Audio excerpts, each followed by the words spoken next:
कौरवांनी म्हणले बाबा आम्हाला नको, पांडव 5 होते महाराज, 5. त्याने म्हणले भगवान काही हरकत नाही, नका असू द्या. भगवान पांडवाकडून झाले, युद्धाला सुरुवात झाली. 9 दिवस झाले.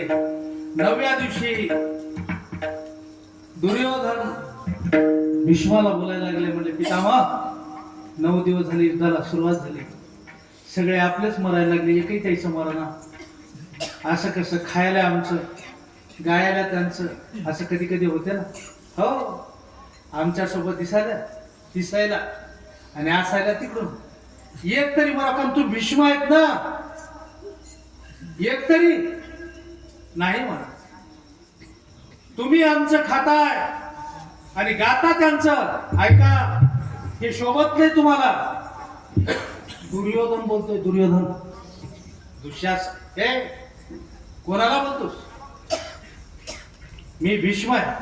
ऐक, उद्या संध्याकाळपर्यंत एकही पांडव मी ठेवणार.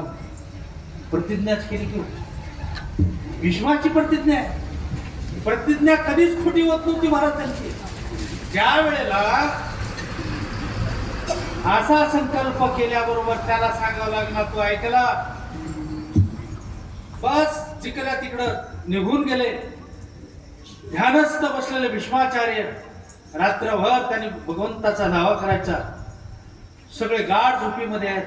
रात्री 12ची वेळ भगवान अर्जुनाजवळ आले. अर्जुन, कशी भक्ती होती सांगू अर्जुनाची. जेवढे अंगावर आपल्या केस असतात ना, त्या प्रत्येक केसातून हरे राम हरे कृष्ण कृष्ण कृष्ण